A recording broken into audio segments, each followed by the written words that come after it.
Bom dia, meu nome é Tayana Aline, eu sou aluna em licenciatura em Sociologia da Uninter, meu RU é 240-3478 e esse é meu estágio em ensino médio.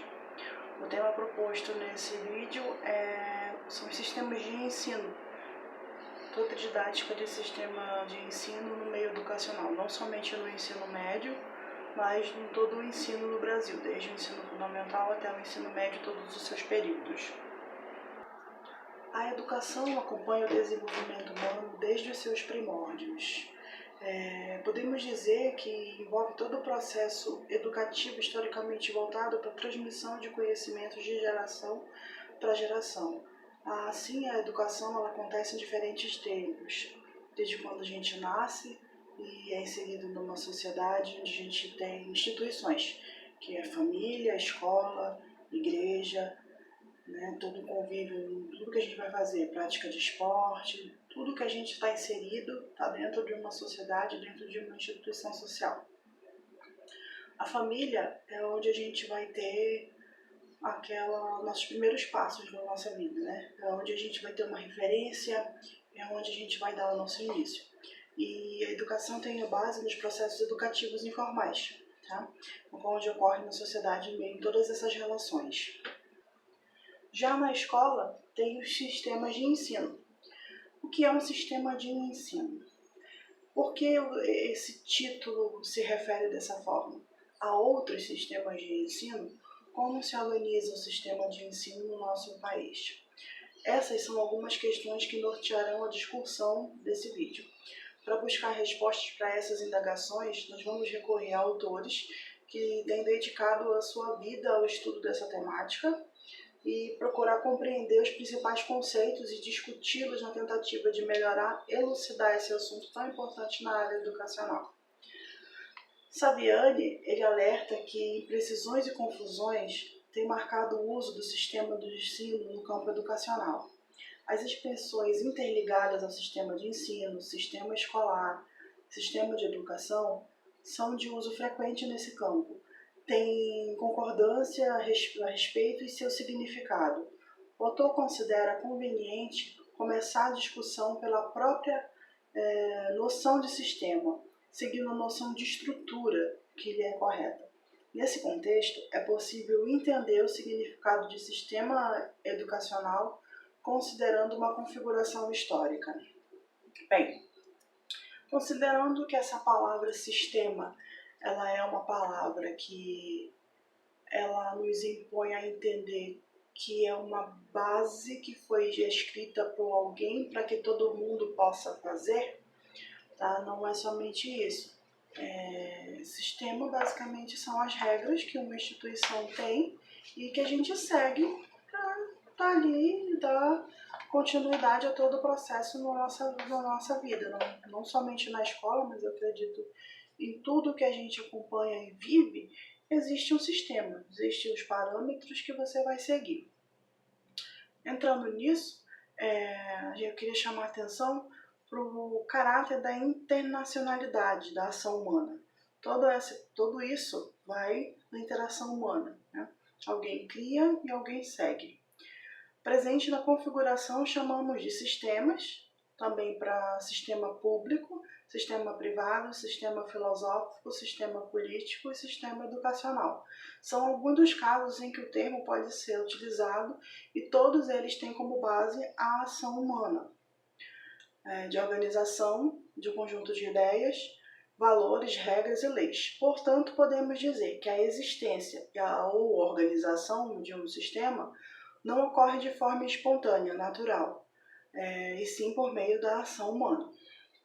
Voltando ao que Saviani disse, é possível o homem sistematizar porque ele é capaz de assumir perante a realidade uma postura tematizantemente consciente. Portanto, a condição de possibilidade da atividade sistematizadora é a consciência refletida. É ela que permite agir sistematizado, cujas características básicas podem ser assim enunciadas. Daí ele cita: tomar consciência da situação, captar os seus problemas, refletir sobre eles, formulá-los em tempos de objetivo realizados, organizar meios para atingir os objetivos propostos, interferir na situação, pondo em marcha os meios referidos, manter ininterrupto o movimento dialético, ação, reação, reflexão, já que a ação sistematizada é exatamente aquela que se caracteriza pela vigilância da reflexão. Ou seja, em outras palavras, em outros termos, o que ele quer dizer com isso? Sistematizar é organizar os diversos elementos que foram metódicos, intencional, ordenado, coerente. É uma atividade fundamental humana. Na ideia deles, de muitos outros escritores, é necessário sistematizar para que o ser humano viva em sociedade. Na ideia desses estudiosos, se o ser humano não tiver uma organização, se ele não precisar seguir um padrão, não vai funcionar, nada vai funcionar se não houver uma sistematização. Em contrapartida, quando vamos mudar um pouco essas questões metodológicas em relação à escola, como eu falei no vídeo de ontem, nós precisamos atualmente ser didáticos, né? O que é isso? A sistematização didática no ensino médio, não somente no ensino médio, mas em todas as áreas de estudo. Fazer com que todos sejam participativos, né? Ter uma aula participativa, todos participem, todos contribuam, ativar o nosso senso crítico, dar a ideia de que o aluno ele não está ali para seguir uma sistematização. Eu acredito que essa linha sistematizada proposta por Saviani e por muitos dos outros autores acabou deixando a educação um pouco massiva e com isso gerou a ideia de que é sempre a mesma coisa, eu sempre tenho que seguir isso, eu tenho que fazer isso.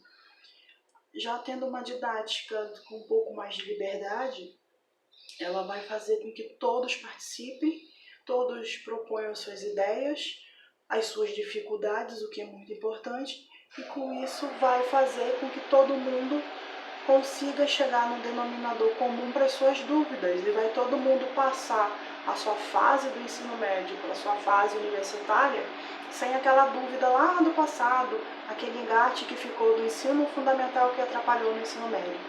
Isso eu acredito, a sistematização sim é importante para uma organização, mas não precisa ser só ela para a educação, porque vai continuar todo mundo de forma massiva, vai acontecer que as pessoas vão continuar, os educandos vão continuar indo para outras áreas da sua vida, sem voltar atrás no que impediu ele de entender algum assunto, levar em frente alguma ideia ou proposta que ele não conseguiu compreender em sala de aula.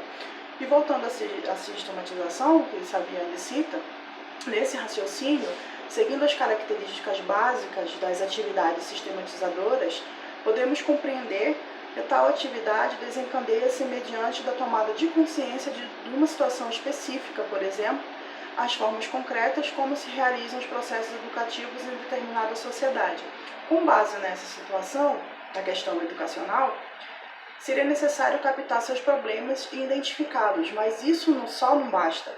É preciso refletir sobre essas questões e formulá-las de maneira a suavizar o objetivo a serem alcançados. Por exemplo, na questão educacional de um modo geral, no campo da formação dos professores para a educação básica, podem estar envolvidos elementos como desenvolvimento na carreira, valorização dos profissionais, formação inicial e continuada. Definindo os objetivos para cada elemento específico, será preciso estabelecer também como fazer para atingi-los. Como fazer para atingi-los, eu vou lá naquela didática lá que eles planejam toda uma situação, todos participam e juntos vão obter os resultados, aluno e professor, não somente o aluno. Na sistematização, não somente o professor, na sistematização, o professor segue uma linhagem de como ele vai dar aula. Ele dita as regras dentro de sala de aula. Ele diz o que os alunos têm que fazer. Na didática que eu citei ontem, todos participam, totalmente diferente dessa sistematização que é dada pelas PCNs e todas as leis que existem nos parâmetros curriculares. Na continuidade, esses meios são colocados em prática para a realização de objetivos propostos. Se a questão for estabelecer um programa de formação continuada para professores, por exemplo, será necessário delinear os objetivos dessa formação a maneira como será realizada, os custos envolvidos, os locais para a realização e os recursos necessários, entre outros aspectos. Então, acredito que uma proposta bem definida para o ensino médio, menos tão, digamos que preocupado com a intenção do futuro, que o aluno tem na cabeça, meu Deus, né? Tá acabando a minha infância, tá acabando a minha vida sem preocupação. Daqui para frente é eu e pronto. O jovem, se já tem essa preocupação, né, de início, eu acredito que para fluir melhor o ensino médio, para ele ter uma demanda 100% positiva, dá para se utilizar a sistematização alinhado à didática da participação de todos. O ato de sistematizar, uma vez que pressupõe a consciência refletida, é um ato intencional. Isso significa que, ao realizá-lo, o homem mantém em sua consciência um objetivo que lhe dá sentido. Em outros termos, trata-se de um ato de concretizar um projeto prévio. Este caráter intencional não basta, entretanto, para definir a sistematização. Esta implica também em uma multiplicidade de elementos que precisam ser ordenados, unificados, conforme se depreende da origem grega, da palavra sistema, reunir, ordenar, colidir. Sistematizar é, pois, dar intencionalmente unidade e multiplicidade. E nos nossos tempos atuais, nós temos observado bastante que essa coisa de seguir um sistema, seguir um padrão, tem meio que, pelo menos disso, estou falando isso dentro da educação, tá? Tem ficado um pouco para trás, porque devido a essa pandemia, todo mundo teve que se reinventar e achar uma forma, principalmente os professores, de levar o conteúdo até os seus alunos. Em contrapartida, os professores estão em casa ou no seu escritório ou até mesmo na escola, passando uma aula e o aluno está em casa. Ou seja, todos em si atribuíram a sua própria didática e o uso da autonomia tem sido bem frequente, né? Todos têm tido autonomia para dar continuidade às suas vidas com todas essas mudanças que a gente tem atualmente.